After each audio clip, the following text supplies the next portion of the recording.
Okay, pangu mimi nilizaliwa nikiwa dini ya Kikorino. Dini ya Kikorino iko na, acha niseme Kikorino ni kubwa. Yeah. Juu iko na branches nyingi ndani yake. Sasa kama pangu nimeandika namba. No, religion. So I'm waiting to hear from you.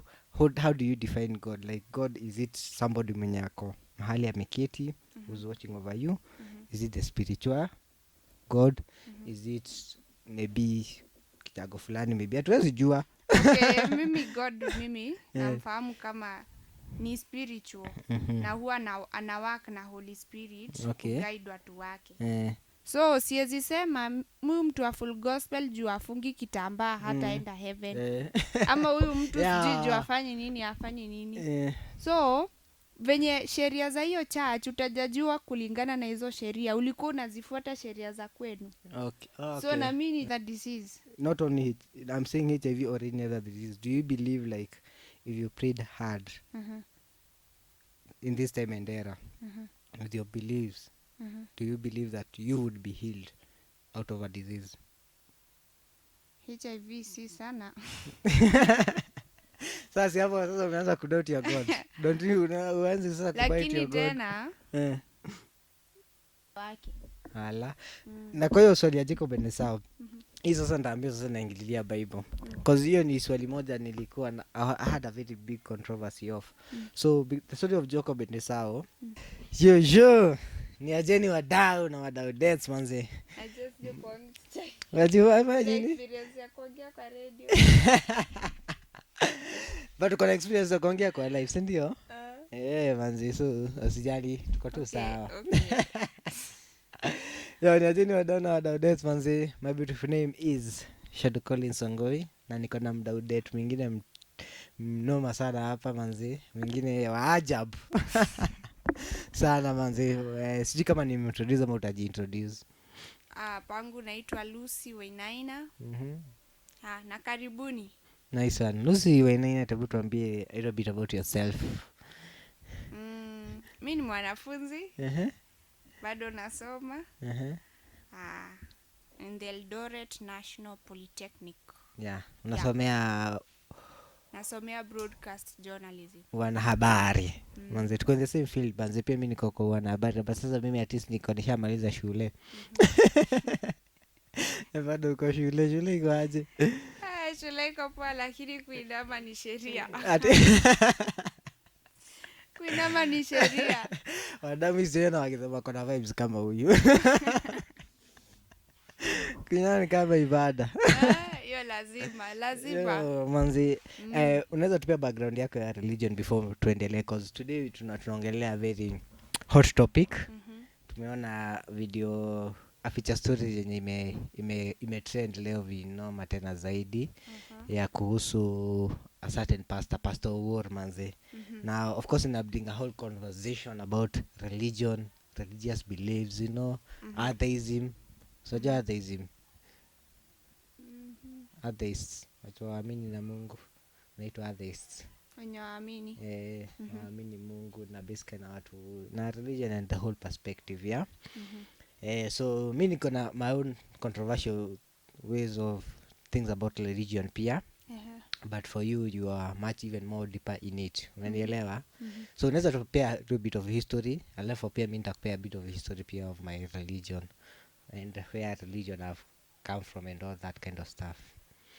Okay, pangu mimi nilizaliwa nikiwa dini ya Kikorino.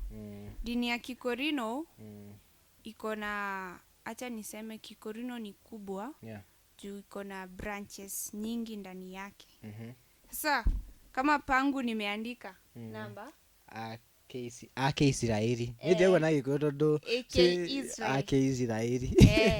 Kuna wengine utakuta wajaandika, yani Kikorino ni dini kubwa. Lakini ndani yake kuna branches nyingi. Tofauti. Sasa huku nje mtu mwenye hayuko dini ya Kikorino ataniita Mkorino. Lakini mwenye ako dini ya Kikorino mimi ni Muisrael. Okay. So Muisrael ni kumaanisha allow me to be amateur about it, ama ile kusema quote and quote a little bit of ignorance, ndio pia audience yetu waweze kuelewa. So Israel ni kumaanisha, cause I know Israel is in the Bible it was a region. So ni watu wana believe in coming from that particular region, ama how does it basically work ati nini sasa ni wa Israeli? Yeah. Acha niseme ni dini tu. Ni dini tu pase. Okay, personally I'm also from Wakorino, if I would say that, because umesema it has different branches, yeah? Yeah. But me nimelelewa kanisa Wakorino. Me from around I think from kujijua tu, umenielewa? From when I basically ile unapata tu realization that unajua kuna kitu, unajua kuna ile tu wewe unacheza tu kama wana tu unacheza tu huko tu kwa kanisa, you know, you basically don't have much to know about religion. Wewe huko tu unafuata tu mama yako. Babangu sitakudanganya ati alikuwa anaendaga huko, hiyo sitakuchocha, you know, but my mom alikuwa anafunga kitambaa kwa kichwa. But as was different that yako nimeona nyinyi mnavaa ishigosha hizo nguo za mikojo zimejikunja. For us tulikuwa tunavaa hizo. For us was different. Mtu anavaa tu venye una feel bora tu ni comfortable.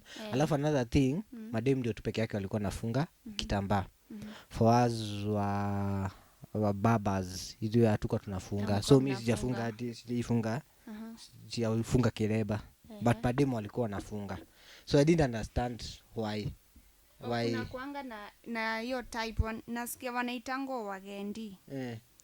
Unakuta side za male huwa wafungi kitambaa, wako tu kama watu wengine, lakini sasa side ya ladies wanafunga. So for me I didn't basically go deep about it, because for me I was just basically I'm just here. Napiga tu karingaringa kangu. Manzaki nipata vitu nikiwa nimeshika karingaringa nitawekea hapo. Nilikuwa napiga tu karingaringa sana. Na darama I used to beat it like nonsense. Ulikuwa umeivia? Nilikuwa nimeivia basically hizo, but when nilifika around class 7-8, that's when I started questioning my own, you know, my own religion and questioning where I belong, because pia I believe that religion is a sense of belonging. Una feel like una belong hapo, na that's where yani unafika stage fulani inakuwa si kulazimishwa, no, unajiamulia. Ni wewe basically unajiamulia ni wapi unakuwa. So from that me kanisa nilikuwa naambia nisiwe changanya mohoro as in usiwe changanya different like spiritualities huko unasimama na msimamo mmoja. But pia I just wanted to pia understand myself, what does God mean to me and what does religion to me mean. Because for me religion, how I take it is that there is our Christianity, which Wagidoma pia iko ndani. There is Islam, pia madibili zao. Kuna Wahindi pia, which they have their own spirituality of belief. Basically they are all these things. So I basically wanted to understand monda kuna tofauti hivi na zina mean nini. And for me nikaanza kujiuliza, if ningezaliwa Muislamu, would I want to be here? Umenielewa? Cause mimi nilijipata, simekwambia at first mimi nilijipata tu niko ulijipata umenielewa. So I started questioning myself, if kama ningezaliwa kwa Muislamu ningetaka kuwa hapa. If kama maybe ningezaliwa kama Mhindi, did I want to be here? Have you ever found yourself asking those particular questions in your religious space? Kwanza ni yes iko. Na kwanza niseme ukiwa mtoto Yesu juangi nini na happen. Unafanya juu wazazi wako wanafanya. Lakini kuna mahali inafikanga unaona importance ya hii religion. Ndio unapatanga kuna wenye watadumu juu wameona hii inanisaidia hivi na hivi. Na kuna wenye watatoka waone hii atupelekani, ni kama kufosiwa ndani yake. So kuna umri utafika wewe unajiamulia, unaona niko hapa sijasimama hapa juu ya mzazi.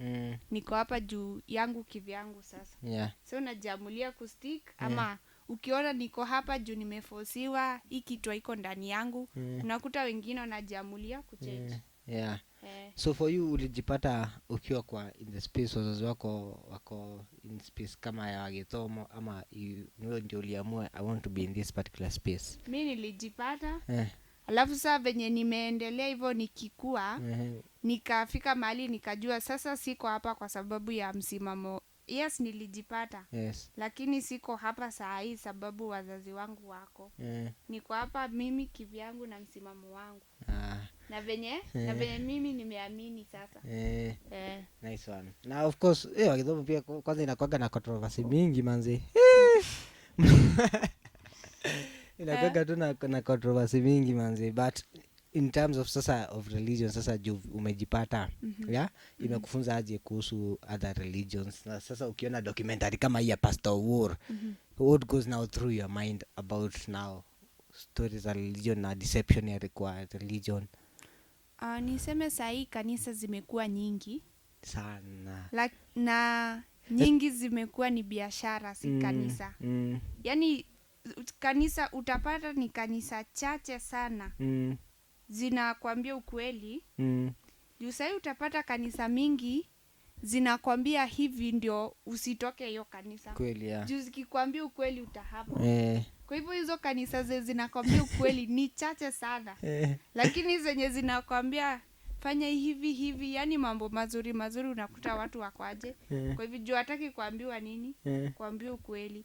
So kanisa nyingi sahii zimejaa na uongo. Na manabii wa uongo wametokea wengi sana. Wamekuwa ni biz. Yani sasa wanafanya watu wakose maana ya kwenda kanisa. Tuseme utapata mtu huko nje ametaka kuokoka, alafu anaangalia venye hii kitu itaendelea. Anakosa maana ya kwenda kanisa.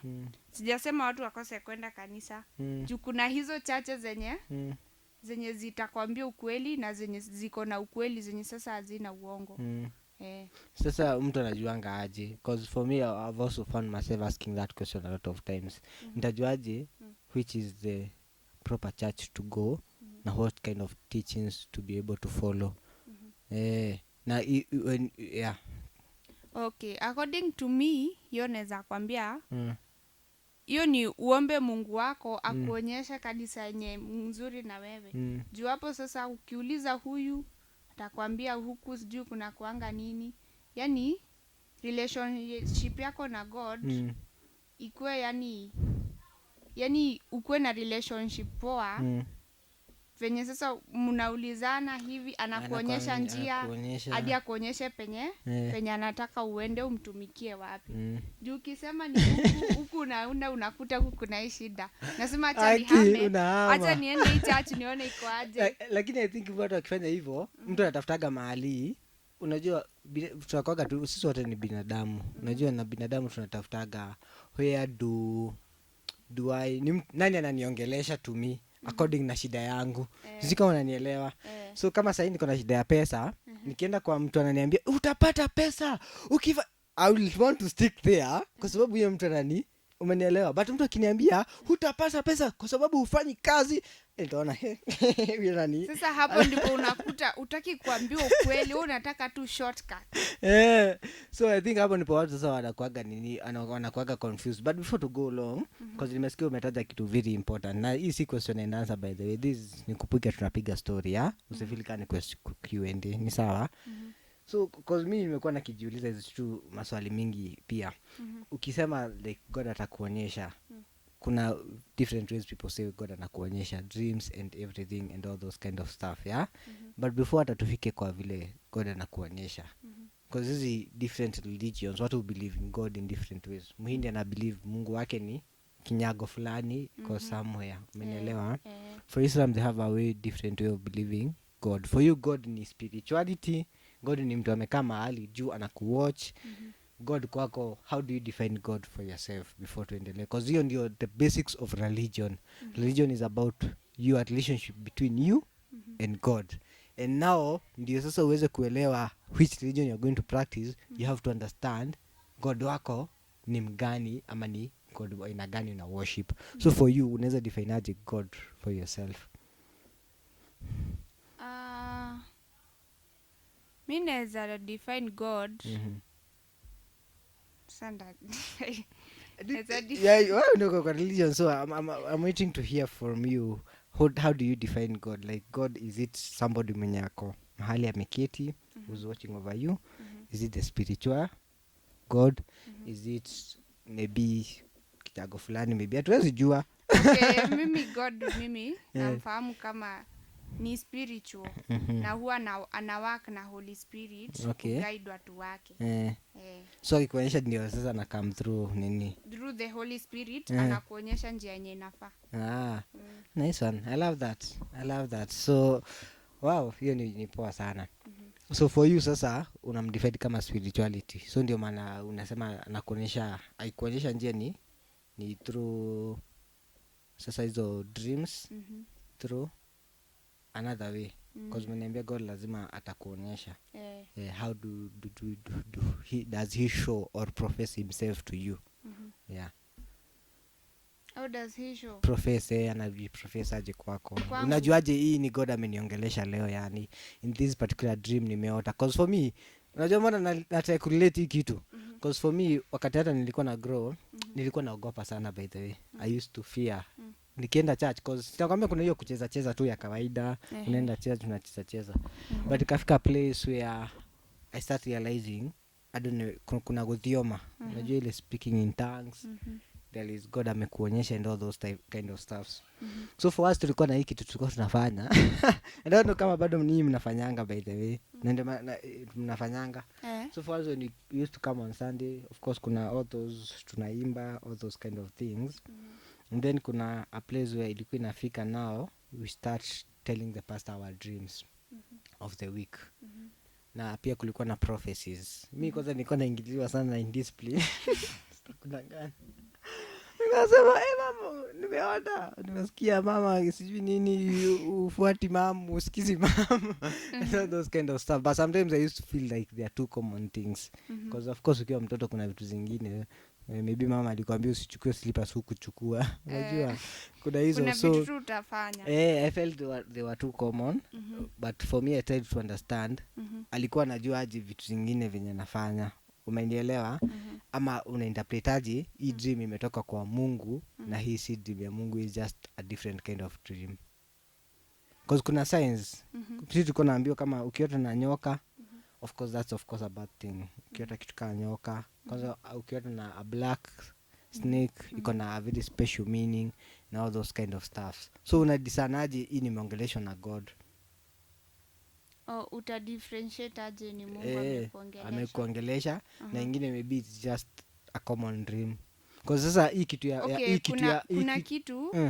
kuna kitu unaweza ota kulingana na venye umefikiria. Tuseme umewaza kitu sana. Unataka hii kitu iende hivi. Na unaota kuihusu. Na sasa kuna zile dream unaweza ota uone hapa nikaa kuna message. Kuna message. Alafu mtu anaweza tu toka na huko, mtu mjui, akuja akwambie hivi na hivi na hivi. Huyo mtu akujui, ajui kwenu. So dream umeota na dream umekuja kuambiwa, ukiangalia unaona zinalingana. So sasa hapo ndio na coincidences. Aje sasa? Kuna coincidence pia. Kuna coincidence ni yani nimeota na umekuja umeniambia zikalingana. Ama you believe in coincidences? Yes, believe. Manze, cause hata I think feature story ukiangalia, cause mimi nikiangalia I think ina bring ile story ya kuhusu science, ina try ku draw a very thick line between science, which is proven science, and of course na religion. Now science na religion hatutadanganyana. Hazijawahi sikizana. Hazijawahi. Science na religion hazijawahi sikizana. Unafikiria ni kwa nini? Because kuna msanii nilisikia akisema sometimes religion is born out of I won't say ignorance, but kuna pia religion that is built out of kuna different, because nilipenda vile define yako ni spirituality. But kuna wengine yao it's based out of ignorance. When I mean ignorance namaanisha ukiangalia in the year let's say 1890s hatuko tumejua mambo ya solar. Unanielewa? Ya solar system. So kitu kama metaphors. Unajua ile ni metaphor inaitwa aje? Ile kitu inaanguka kutoka juu inakuja kama alafu inakuja inachimba chini. Meteors, umenielewa? So cause hizo enzi hatuko tunajua, of course science haiko imefika mahali tunajua hii ni star, maybe it's just a shooting star yenye uko juu, things are happening in galaxies na happen, umenielewa? So utapata msee in the 1890 angeiona yeye angeweza kusema kai Mungu huyu ameanguka, amefall, umenielewa? It's because they don't have an explanation to it. So because you lack an explanation to it, you can only credit it to something that you don't understand, which now you maybe call it God. Does it make sense? Umenielewa? Unaelewa inamaanisha? So umenielewa? Sijaelewa poa. So nasema hivi, for example, kuna, let's give another scientific something that has over time has been proven by science to be something that has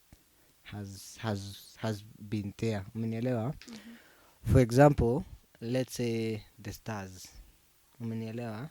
Kuna time hatungeweza kufika kwa moon, hatungeweza ku have hizi ma rockets zinapanda juu zinafika kwa moon or whatever. Umenielewa? So mtu akiona star anasema huyo ni malaika. But now with technology vile inakuja ina grow, unapata wase wanapanda huko wajana realize it's just a star that is here. Umenielewa? It is not maybe a come towards something. Umenielewa? So I'm trying to say that there are religions or beliefs that are based upon lack of knowledge. Because you lack a knowledge of it, you just credit it to the unknown. Because you don't have an understanding of it. Umenielewa? So what now would you credit to God? Inakuwa ni very difficult to explain. Umenielewa? Nimekuelewa. Unaweza sema aje kuhusu hiyo? So mimi that's why nimesema yangu ni spiritual. So hiyo spiritual inakuwezesha unaelewa mambo kispiritual.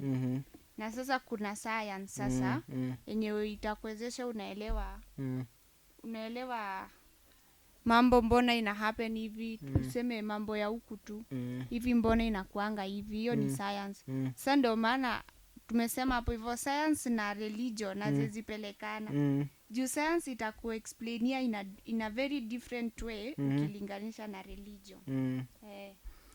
Sawa. So hii kitu ya pastor sasa wewe kwako imekwambia aje? What would you say about it? Ukiona unafikiria aje? Hiyo story ya Pastor War.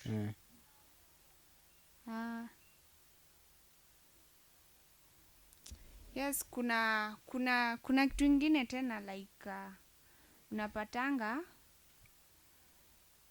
kanisa zingine zinabeba watu juu sasa ni religion, zinawafanya mna believe vitu zenye hazikai ku happen. Yani wanawatumia vibaya juu sasa nyinyi mnaonyeshana mko mmesink very mmesink ndani in religion. Yani nyinyi mnakaa kama mnafuata pastor. Kama mnafuata pastor. So wewe ufuati God, umuulize hapa ni aje. Wewe unafuata veje pastor na anafanya. Na imekuwa mob, I think hata inafanya mpaka wasi wanakosa kubelieve now in God cause pase angalia ule wa Mombasa. Umenielewa Shakahola incident. Now we have Pastor War. Unaona sasa I think ina bring hata watu out of now less and less believing in God, which is not, I think, not supposed to be the case. Umenielewa? Ina distort hata wasi sasa wanaanza ku disbelieve in in God na hizo vitu zote. I think now for me the most important thing ni mtu aelewe God kwako anamaanisha nini. God anamaanisha nini? Yani vitu kaa hizo zikihappen, wewe si una trust in God. Na si unajua Mungu anakujua. Mbona unanifuate venye pastor anasema? Yes, pastor atakwambia. Lakini wewe ukiona hii kitu ni kama somehow sielewi, wewe enda kwa Mungu wako umuulize, atakupea majibu. Yani usitrust pastor wako, trust Mungu wako. Juu huyo pastor ni binadamu kama wewe. Na sasa nikuulize, cause now pastor wote wana rely on wana rely on something common. miracles. Wote hiyo ndio kitu tu wadalini on, I can do this, I can do this, I can heal, I can do things. Wewe ukiangalia, do you think that miracles still happen in this time and era, and is it possible for miracles to still happen? Mimi pangu miracle yenye naweza believe ita happen ni mimi nikiomba direct from God. Lakini si eti mtu akuje eti ni ameniponya. Mimi yenye na believe ina happen yenye imetoka kwa Mungu, si yenye mtu ananifanyia na ananiambia hiyo ni miracle. Hapana. Na hiyo ni miracle gani? As in miracle ya healing. Una believe unaweza kuwa kama, for example, kama hiyo Pastor Warren ya HIV. Una believe like ukiomba and you believe in the right way, according to your beliefs, unaweza kuwa healed out of HIV or any other disease.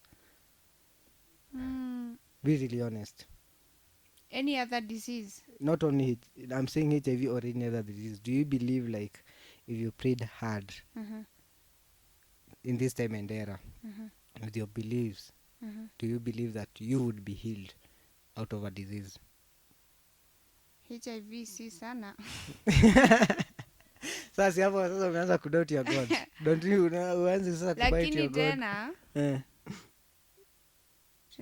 sijui explain aje hapo. If you followed, ukikuwa na your trust, if you followed your, so you know what your Bible says. You know what your belief says. Sindio? If you believe that you followed strictly, umenielewa? Yani umefuata to the word, to the letter. No umetrust God. No umetrust. Do you believe that you would miraculously be healed out of whatever you're going through? Yeah, maybe from your God. Ipotee shwa. Nice one. From your God utakuwa healed. Lakini si mtu akuja kwambie eti akuja kwambie sijui nini. Yani hivyo venye umeona hiyo story venye ilikuwa ina happen. Yeah. Walikuwa na fake. Nimeona hata fake my documents, fake, I don't know. Na by the way, kama tunaongea discussion uja watch hiyo feature story, I think you should go and watch it so that you can understand ile perspective tunakamia on. Umenielewa? Wasi wana fake my documents. Sijaona si kanisa moja nimeona zikifanya hivyo. Nimeona mingi. Alafu pia mapasa wanakuwa accused of sexual harassment huko nje. Yo manze, and it is terrible, you know. Mi kuna time hata nilienda nikoesha maathe a docu of a certain pastor alikuwa accused of sexual harassment mtu yangu. And my mom you cannot take her away from that particular pastor. Umenielewa? I understand human is to error. Umenielewa? But error zingine unajua because the pastor at the end of the day pia ni binadamu.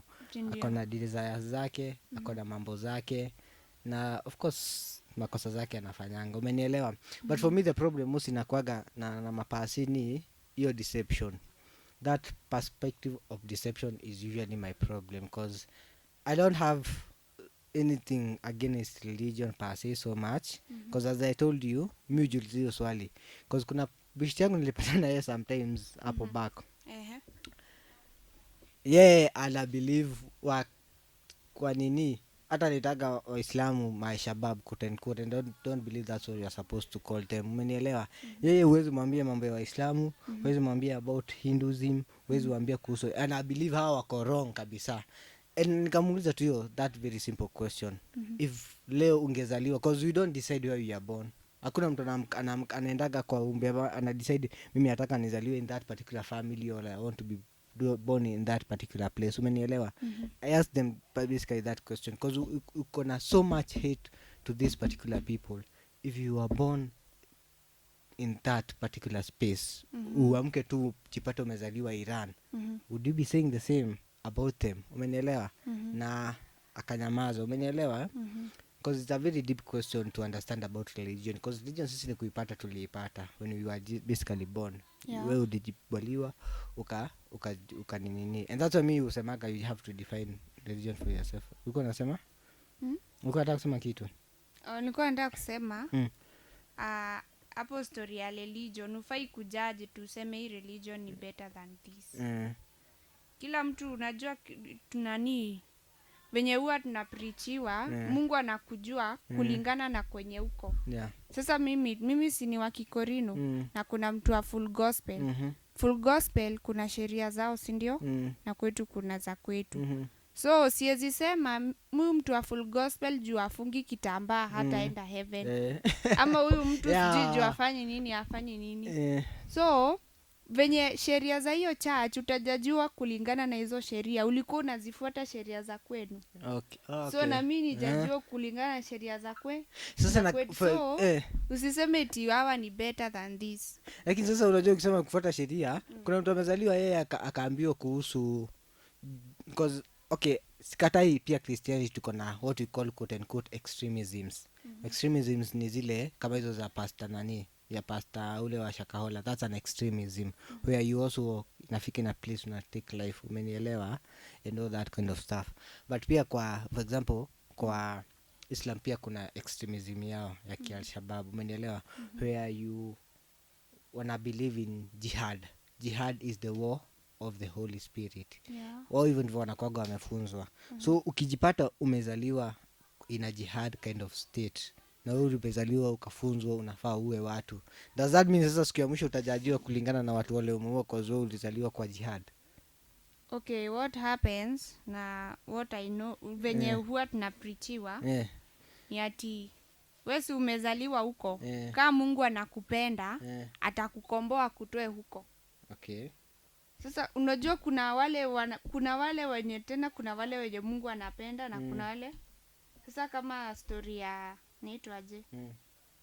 Kuna wa brothers Esau na alikuwa Esau Jacob and Esau. And I'll give you a controversial question about that. Nilifanyaga karibu nifukuzwe kanisa. Hebu tuendelee hapo. Unaona Esau alichukiwa na Mungu akiwa tumbo ya mamake. Na Jacob alikuwa anapendwa. So unaona? So kuna vile pia Mungu anapendeleanga watu fulani. So kama atakupenda alafu uko umezaliwa basi yeye ndiye alikupatia uhai. Sasa mbona akuchukie na akuchukie? Yeye ndiye alikupatia, sijakataa. Sasa kama atakupenda atakukomboa kutoe kwa hicho kikundi akufanye wake. Na kwa hiyo swali ya Jacob and Esau hii sasa nitaambia sasa naingililia Bible, because hiyo ni swali moja nilikuwa I had a very big controversy of. So the story of Jacob and Esau, sasa tutumie Biblia ku just understand religion. So Jacob ndiye alikuwa firstborn ama ni Esau? Kuna mmoja aliiba. Who stole the blessing of the other? Stealing? Because si walikuwa alizaliwa and Jacob. Lakini the thing is Jacob ndio aliiba. Si kuiba liiba. Ni kitu Esau alikuanga amesema na mdomo yake. Ndio sasa ikafika place yenye Jacob hiyo kitu tu ilienda ikakuwa yake. Between Jacob and Esau, who was the firstborn? Tuanze tu hapo. Esau. It was Esau. Esau was the firstborn, si ndio? So venye Esau alizaliwa wa kwanza, yeye ndio alitoka. Siku na hiyo walikuwa wanapigana kwa tumbo, and then now but Esau ndio alikuja akatoka wa kwanza. And he became the firstborn legally. Umenielewa? Yes. But now kuna time ilifika Jacob akakuwa ako njaa. He was very hungry. Na according to the Bible vile alikuja akiwa njaa, Esau that is, alikuja akiwa njaa, akapata Jacob ako na chakula.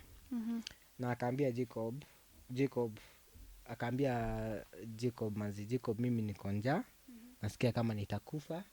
Na hii story inanifunzaga that you should not make judgment out of rational decisions, out of something, umenielewa, kitu nakuapenia tu saa hii. But now that's not the point. The point is venye Esau alikuja akiwa na njaa, aliambia Jacob, me I can give you anything, bora tu unipatie food.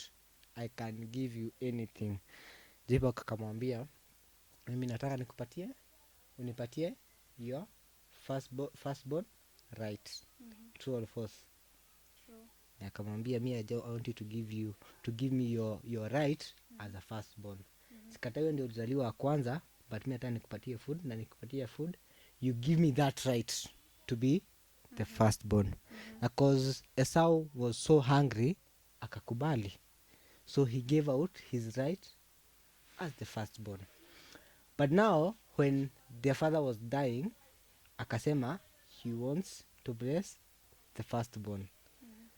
So when he called to bless the firstborn, who was supposed to go to be blessed as the firstborn at that particular point? Okay, Esau was supposed to go, as legally ile ya kuzaliwa, but kumbuka pia alikuwa angefaa kwenda lakini makosa alifanya alikuwa ashapeana. But kumbuke Jacob ilibidi ameiba, cause ilibidi sasa mahali Jacob aende avae nguo yenye iko na faa, ndio babao akiwaguza. The father was blind, so ilibidi akifika hapo avae faa, na mamake ndio alimpea hiyo idea, akamwambia ende uvae faa ndio afeel ni Esau. So do you think that Jacob did not go to see that particular blessing? Because already alikuwa shapewa right, so hata hangefaa kuvaa hiyo nini. Unajua babake hakuwa anajua kuna place walipeana food na wakauziana. Babake hakuwa anajua. Na kama Jacob angeenda venye babake anamjua anafaa kwa mikono, babake angekataa. So basically Jacob did not steal. So mwenyewe alikuwa shauza. Jacob hakuiba. Nice one. I love your response. Mimi nilienda nikauza hiyo swali kwa kanisa bara karibu nikimbizwe. Kaambiwa nini? Kaambiwa nini? Pasa alishindwa kujibu. But for me now, after that niliuzaga that question in a church setup. Na walinianza kuniona vibaya. Umenielewa? Because nimekwambia I was just basically questioning religion, because that's even the beauty of being human, that you can be able to question things and get answers. Umenielewa? But for me now, from there I started taking the Bible as lessons. Then nakwambia hii story, I may not take it as serious, but I can take a lesson from it and be like, I don't have to sell or take something in a rational way, because maybe niko na njaa ama maybe nimesota, sasa itabidi nikubali kitu fulani,